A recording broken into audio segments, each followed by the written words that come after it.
খাবার পানি ঠিকমতো দেয় না, দিলেও লবণ পানি দেয়। কিন্তু দেশের জন্য, ফ্যামিলির জন্য কিন্তু আমরা আসলে এই পথটা আসলে গিয়েছিলাম। আমাদের ফ্লাইটের একদিন আগে মাত্র আমাদের এম্বাসি থেকে লোক যায় আমাদের সাথে দেখা করছে। যে ভাইয়েরা এখনো গানফোদা জেলে আটকা আছে, ওরা কিন্তু খুবই অমানবিক অবস্থায় আছে।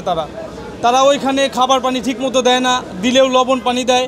লবণ পানি খাওয়ার পরে আমরা অসুস্থ হয়ে যাই। আমাদেরকে মাসের ভিতরে একটা বারও আমাদেরকে বের করা হয় না।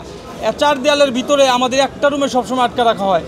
অনেক সময় বের করে আমাদেরকে ভিতরে অনেক হেনস্থা করা হয়। মানে ওইখানকার যা পুলিশ যারা, ওইখানে সোজা কথা কোনো আইন নাই, বিশেষ করে বাঙালিদের জন্য কোনো আইন নাই। আর ওইখানে মিনিমাম 150 জন লোক আছে, ঠিক আছে। আর দ্বিতীয় কথা হচ্ছে, আমি এটা আমার ভুল হবে কিনা জানি না, পার্সোনাল একটা আমার এটা, সেটা হচ্ছে আমাদের ওইখানে যত দেশের যত মানুষ আটকা আছে লিবিয়া জেলে, ওইখানে প্রত্যেকটা দেশের আপনার অ্যাম্বাসিরা যায় মাসে একবার হইলে অন্ততপক্ষে তারা দেখা সাক্ষাৎ করে। কিন্তু খুবই দুঃখের ব্যাপার যে আমাদের ফ্লাইটের একদিন আগে মাত্র আমাদের অ্যাম্বাসি থেকে লোক যায় আমাদের সাথে দেখা করছে। এর আগে আমাদের সাথে কোনো অ্যাম্বাসির লোক টেলিফোনে পর্যন্ত আমাদের সান্ত্বনামূলক কথা বলে নাই। আমরা কিন্তু দেশের জন্য, ফ্যামিলির জন্য, আমরা যদিও অবৈধ পথ, কিন্তু দেশের জন্য, ফ্যামিলির জন্য কিন্তু আমরা আসলে এই পথটা আসলে গিয়েছিলাম।